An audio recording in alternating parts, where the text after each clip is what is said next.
नमस्कार दोस्तों, UP triple S C lectures online में आप सभी लोगों का स्वागत है। हमारी ईमेल आईडी है uptripplesclecturesonline@gmail.com। अगर आप सभी लोगों की कोई क्वेरीज है तो आप इस आईडी पे हमसे संपर्क कर सकते हैं या फिर सीधे कमेंट के माध्यम से हमसे जानकारी प्राप्त कर सकते हैं। आज के वीडियो लेक्चर में हम लोग बात करेंगे आप सभी लोगों का जो एग्ज़ाम होने वाला है कंप्यूटर असिस्टेंट का, यानी कि कंप्यूटर सहायक की जो परीक्षा होने वाली है यूपीपीएससी के माध्यम से, उसके कुछ इम्पोर्टेंट क्वेश्चंस का मैं संग्रह आप सभी लोगों के सामने लेकर आया हूं। बहुत ही अच्छे प्रश्नों का संकलन है इसमें, जो आपकी परीक्षा की दृष्टि से बहुत ही इम्पोर्टेंट है। तो मैं उम्मीद करता हूं कि आप सभी लोग पेन और पेपर के साथ में ये वीडियो देखेंगे और जो पॉइंट्स इंपॉर्टेंट लगेंगे उसको आप सभी लोग नोट कर लेंगे। और मैं आप लोगों से आग्रह करता हूं कि जो लोग नए हैं इस चैनल पे, वो लोग चैनल को सब्सक्राइब करेंगे और इसके बगल में एक बेल का आइकन बन के आता है, उस पर आप सभी लोग टिक कर लेंगे, जिससे कि आने वाले वीडियोज़ का नोटिफिकेशन आप सभी लोगों को मिलता रहे। आइए शुरू करते हैं। पहला क्वेश्चन देखते हैं। इसमें पूछा गया है, निम्नलिखित में से सी प्रोग्रामिंग में स्कैन ऐप का उपयोग किस कार्य के लिए किया जाता है। ऑप्शन दे रखे हैं, आउटपुट डिस्प्ले करने के लिए, इनपुट रीड करने के लिए, इनपुट वैल्यू को डिलीट करने के लिए, या फिर इनमें से किसी के लिए भी नहीं। तो मैं आपको बताना चाहूँगा, इसका सही जवाब है option number B. Scan app का इस्तेमाल जो है इनपुट को रीड करने के लिए किया जाता है, ठीक है। और यहाँ पे जो एक ऑप्शन दे रखा है आपका आउटपुट डिस्प्ले करने के लिए, तो मैं आपको बता दूँ आउटपुट डिस्प्ले करने के लिए जो है प्रिंट ऐप का इस्तेमाल किया जाता है, ठीक है। नोट कर लीजिएगा आप सभी लोग, प्रिंट ऐप, ठीक है। तो आप सभी लोगों को ये दो चीज़ें पता चली, स्कैन ऐप का यूज और प्रिंट ऐप का यूज। तो आइए नेक्स्ट क्वेश्चन की तरफ मूव करते हैं। पूछा गया है, निम्नलिखित में से सी प्रोग्रामिंग में किसी भी कंडीशन को देखने के लिए किस स्टेटमेंट का उपयोग किया जाता है। ऑप्शन दे रखा है if, break, exit and continue. तो मैं आपको बताना चाहूँगा, इसका सही जवाब है ऑप्शन नंबर ए। इफ का प्रयोग किया जाता है सी प्रोग्रामिंग में किसी भी कंडीशन को देखने के लिए, ठीक है। नेक्स्ट क्वेश्चन की तरफ मूव करते हैं। पूछा गया है, सी प्रोग्रामिंग में एरे कितने प्रकार की होती है। ऑप्शन दे रखे हैं 2, 3, 4 या फिर इनमें से कोई नहीं। तो जब एरे की बात करते हैं तो मैं आपको बता दूं, एरे जो होती है वो आपकी 2 प्रकार की होती है। ऑप्शन नंबर ए बिल्कुल सही जवाब है। तो मैं एरे के बारे में आपको बता देता हूं। एरे आपकी 2 प्रकार की होती है। पहली जो आपकी होती है वो आपकी 1 डायमेंशनल एरे होती है, ठीक है। मैं नोट कर देता हूं, आप लोग नोट कर लीजिएगा।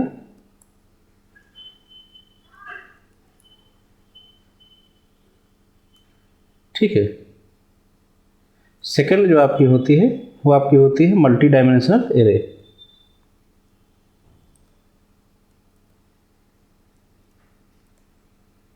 नोट्स बनाना बहुत ही ज़रूरी है, तो आप सभी लोग इसको नोट करते रहिएगा। तो आपको पता चल गई एरे 2 टाइप की होती है। नेक्स्ट क्वेश्चन की तरफ हम लोग मूव कर लेते हैं। यहाँ पे कुछ स्टेटमेंट दिए हुए हैं, आपको सही कथन का चुनाव करना है, ठीक है। देखते हैं कौन सा सही है। ऑप्शन दे रखा है मॉडेम एक स्टोरेज डिवाइस है, ये बिल्कुल गलत है। मॉडेम एक सॉफ्टवेयर है, ये भी गलत है। दिया गया है मॉडेम एनालॉग सिग्नल को डिजिटल सिग्नल में तथा डिजिटल सिग्नल को एनालॉग सिग्नल में बदलता है, ये बिल्कुल सही है। और दिया गया है मॉडेम का प्रयोग कर कंप्यूटर को वायरस से बचाया जाता है, तो ये भी गलत है। एंटीवायरस का यूज़ करके आप जो है कंप्यूटर को वायरस से बचा सकते हैं। अब ऑप्शन देख लेते हैं, केवल 1, केवल 3, 1 और 3, 2 और 4 दिया है। तो यहाँ पे मैंने आपको पहले ही बता रखा है कि केवल 3 जो है इसका सही है, ठीक है। मॉडेम के बारे में आप लोगों को एक चीज़ बताना चाहूँगा कि मॉडेम की परिभाषा यही होती है, मॉड्यूलेटर, डीमॉड्यूलेटर, ठीक है। मॉड्यूलेटर एंड डीमॉड्यूलेटर, ठीक है। तो जाहिर सी बात है, जब ये मॉडेम की परिभाषा होती है तो मॉडेम का काम भी यही होता है कि वह एनालॉग सिग्नल को डिजिटल सिग्नल में तथा डिजिटल सिग्नल को एनालॉग सिग्नल में चेंज करता है। तो इसका ऑप्शन नंबर बी बिल्कुल सही जवाब है। नेक्स्ट क्वेश्चन की तरफ हम लोग मूव कर लेते हैं।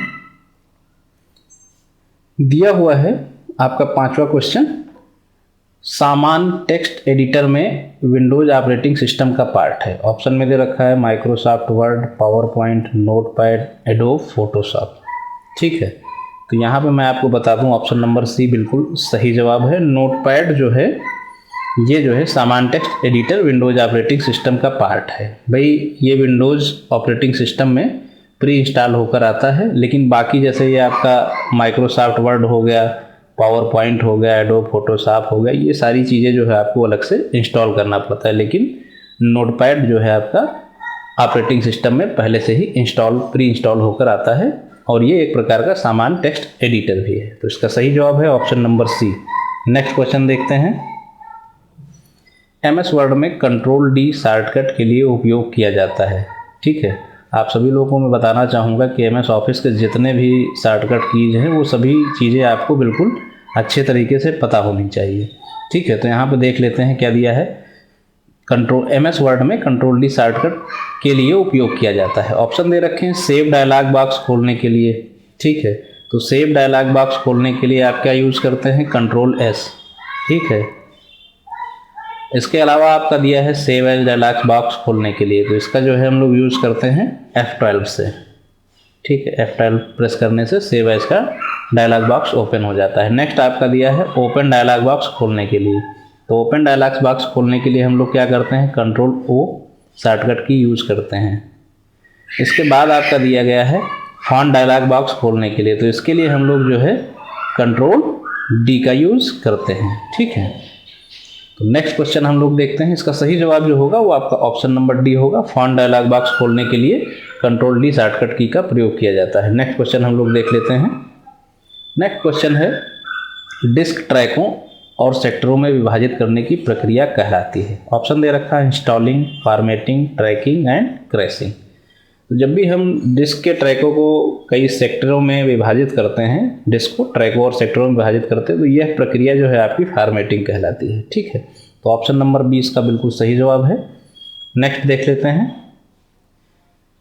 नेक्स्ट क्वेश्चन में एक युग्म दिया हुआ है, उसमें से आपका सही युग्म जो है, कौन सा युग्म आपका सही सुमेलित नहीं, इस चीज़ का आपको चुनाव करना है। ठीक है, ऑप्शन में दे रखे हैं, जैसे CD दे रखा है, तो CD का आविष्कारकर्ता दे रखे हैं, इधर आपके जो है उपकरण दे रखे हैं और उसके आविष्कारक दे रखे हैं। ठीक है, तो अब देख लेते हैं इसमें हम लोग कौन सा सही जवाब होगा।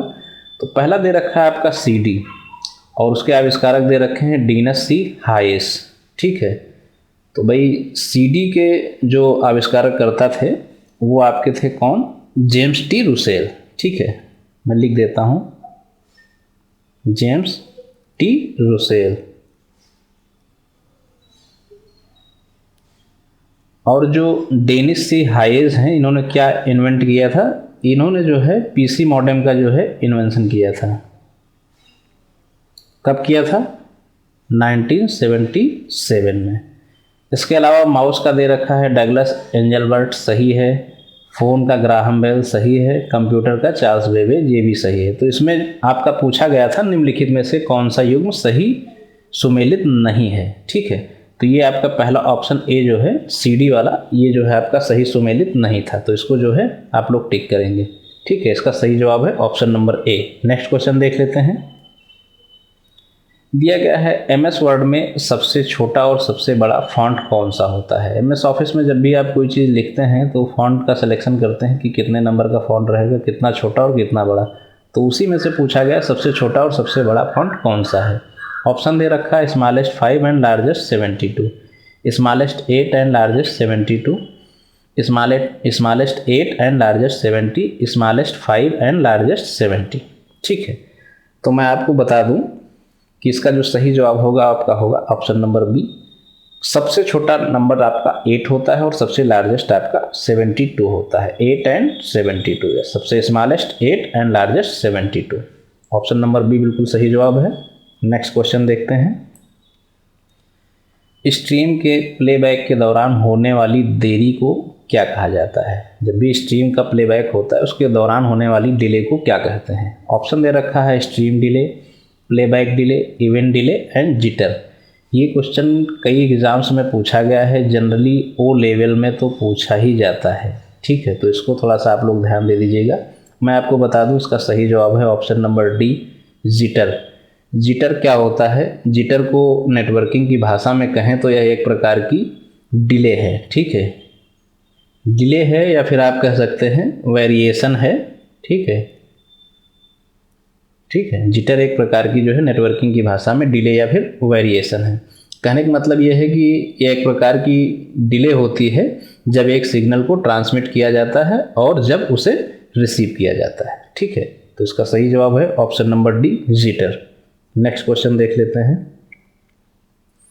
दिया गया है निम्नलिखित में से कौन सी मल्टीमीडिया सिस्टम की विशेषता है। ऑप्शन दे रखा है high storage, high data rates, A और बी दोनों, या फिर इनमें से कोई नहीं। भाई मल्टीमीडिया के बारे में आप सभी लोग जानते होंगे कि वो high storage and high data rates के लिए फेमस है। तो इसका जो सही जवाब होगा वो आपका ऑप्शन नंबर सी होगा, ए और बी दोनों। नेक्स्ट क्वेश्चन देख लेते हैं। एसक्यूएल में डेटाबेस से टेबल को रिमूव करने के लिए कौन सी कमांड का उपयोग किया जाता है। ऑप्शन में दे रखा है drop table, delete table, erase table and truncate table. ठीक है, तो जो डेटाबेस में, एसक्यूएल में डेटाबेस में टेबल को रिमूव करने के लिए जो है ड्रॉप टेबल का यूज़ किया जाता है। ठीक है, तो ऑप्शन नंबर ए बिल्कुल सही जवाब है। इसके अलावा यहाँ पे एक ऑप्शन नंबर डी में दे रखा है टर्नकेट टेबल। तो इसका इस्तेमाल क्या होता है, मान लीजिए आपको जो है टेबल डिलीट करना है तो आप ड्रॉप टेबल करेंगे, लेकिन अगर टेबल के अंदर का डेटा डिलीट करना है, ठीक है, तो आप इस कमांड का इस्तेमाल करेंगे। नेक्स्ट क्वेश्चन की तरफ देख लेते हैं। दिया गया है कथन आपके सामने है ए और आर, ठीक है, और नीचे दिए गए कोड का प्रयोग करके सही विकल्पों का आपको चुनाव करना है। तो कथन ए हम लोग देख लेते हैं। असेंबली लैंग्वेज में लिखे प्रोग्रामों को मशीनी भाषा में बदलने का काम असेंबलर करता है।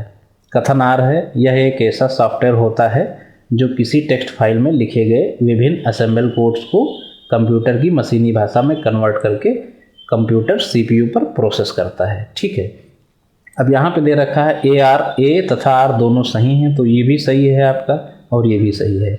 आर ए की सही व्याख्या है, तो बिल्कुल सही जवाब है ऑप्शन नंबर ए इसका सही जवाब होगा। नेक्स्ट क्वेश्चन की तरफ हम लोग मूव कर लेते हैं। नेक्स्ट क्वेश्चन दिया है निम्नलिखित में से कंपाइल्ड फाइल का एक्सटेंशन कौन सा है। ऑप्शन में दे रखा है .jpg, .pptx, .exe and .png। ठीक है, तो भाई मैं आपको बता दूं इसका सही जवाब है ऑप्शन नंबर सी .exe। हम लोग बात कर लेते हैं कंपाइल्ड फाइल की। तो कंपाइल्ड फाइल को एग्जीक्यूटेबल फाइल, ठीक है, या फिर exe फाइल भी हम लोग बोलते हैं। ठीक है, एग्जीक्यूटिव फाइल या फिर exe फाइल, इन दोनों नाम से जानते हैं। क्यों जानते हैं भाई, क्योंकि कंपाइलिंग के बाद क्रिएट होने वाली फाइल का एक्सटेंशन .exe होता है, इसलिए। बाकी जैसे आपका ये JPG दिया है और PNG दिया है, ये दोनों जो है आपके किसके एक्सटेंशन है, ये दोनों जो है आपके इमेज के एक्सटेंशन हैं। और जो PPTX है इसके बारे में तो आप सभी लोग जानते होंगे कि ये पावर पॉइंट का जो है एक्सटेंशन है, पावर पॉइंट। तो इसका जो सही जवाब था वो .exe था। नेक्स्ट क्वेश्चन देखते हैं, और ये हमारे सेशन का आखिरी क्वेश्चन होगा इस रिवीजन क्लास का। दिया गया है प्रोग्राम के वे मान जो पूरे प्रोग्राम में समय समय पर आवश्यकतानुसार बदलते रहते हैं कहलाते हैं। ऑप्शन में दे रखा है एक्सप्रेशन, वेरिएबल्स, ठीक है, वेरिएबल्स एंड कांस्टेंट्स, और लास्ट में डी में दे रखा है इनमें से कोई नहीं। ठीक है, तो भाई मैं आपको बताना चाहूँगा प्रोग्राम के वे मान जो पूरे प्रोग्राम में समय समय पर आवश्यकतानुसार बदलते रहते हैं उन्हें हम लोग वेरिएबल्स के नाम से जानते हैं। ठीक है, ऑप्शन नंबर 20 का बिल्कुल सही जवाब है। तो वेरिएबल्स के बारे में आपको थोड़ा सा बता दूं, ये प्रोग्राम के वे मान होते हैं जो पूरे प्रोग्राम में समय समय पर आवश्यकतानुसार बदलते रहते हैं, वो वेरिएबल्स कहलाते हैं। वेरिएबल्स कभी भी किसी स्थिर मान को रिप्रेजेंट करने के लिए यूज़ नहीं किए जाते हैं। ठीक है, इसके अलावा आपका दे रखा है एक्सप्रेशंस। तो एक्सप्रेशंस के बारे में थोड़ा सा आपको जानकारी देना चाहूँगा। जब दो या दो से अधिक ऑपरेंड्स पर ऑपरेटर्स की सहायता से कोई प्रक्रिया करके कोई परिणाम प्राप्त करना होता है तो उस स्थिति में हम स्टेटमेंट लिखते हैं। जो स्टेटमेंट हम लोग लिखते हैं उसे ही हम लोग एक्सप्रेशंस कहते हैं। ठीक है, नेक्स्ट आपका दे रखा है कांस्टेंट्स। कांस्टेंट्स क्या होता है, जो मान हमेशा निश्चित होते हैं उन मानों को होल्ड करने वाले आइडेंटिफायर्स को जो है हम लोग कांस्टेंट के नाम से जानते हैं। ठीक है, तो आप सभी लोगों को पता चल गया प्रोग्राम के वे मान जो पूरे प्रोग्राम में समय समय पर आवश्यकतानुसार बदलते रहते हैं उन्हें हम लोग वेरिएबल्स कहते हैं। ठीक है, तो भाई नेक्स्ट वीडियो में आप सभी लोगों से फिर मुलाकात होगी कुछ अच्छे प्रश्नों के संग्रह के साथ में। और मैं जाते जाते आप सभी लोगों को एक छोटा सा सुझाव देना चाहूँगा कि आप लोग ये जो कंप्यूटर असिस्टेंट का एग्ज़ाम है, इसमें आप लोगों के पास कोई भी ओ लेवल स्तर की कोई भी बुक हो, ठीक है, उस पर आप लोग पूरे फोकस के साथ बिल्कुल रिवीजन कर लें। इसके अलावा करंट इवेंट्स जो आपके हैं वो आप लोग जो है लास्ट 6 से 8 मंथ के बिल्कुल रिवाइज कर लें, ठीक है। ये 2 चीज़ें हो गई, तो ये दोनों चीज़ें जो है आपको नंबर बढ़ाने में इजाफा करेंगी। होगा ये, आप वो लेवल की कोई भी बुक पढ़ेंगे तो उसमें बहुत सारे क्वेश्चंस और टॉपिक दिए रहते हैं और आप लोगों ने एक बार पढ़ रखा होगा तो उसको आप बहुत तेज़ी से रिवाइज कर पाएंगे। जब आप तेज़ी से रिवाइज कर पाएंगे तो आप ज़्यादा से ज़्यादा क्वेश्चंस कवर कर लेंगे, जो कि आपके पेपर में बहुत ही हेल्पफुल साबित होगा। इसके अलावा आप लोग करंट अफेयर्स अगर 6 से 8 मंथ का देख लेंगे तो 10-15 क्वेश्चन आप वहाँ से आराम से मैनेज कर पाएंगे, तो कोई दिक्कत आपको इस एग्ज़ाम में नहीं होगी। तो वीडियो अच्छा लगा हो तो लाइक कीजिएगा और अपने फ्रेंड्स के साथ शेयर कीजिएगा, जिससे जिनका भी एग्ज़ाम है उन्हें अच्छी खासी मदद प्राप्त हो सके। और इसके अलावा जो लोग नए हैं वो लोग चैनल को सब्सक्राइब करेंगे। नेक्स्ट वीडियो सीरीज के साथ आपसे बहुत जल्द ही मुलाकात होती है। Thank you.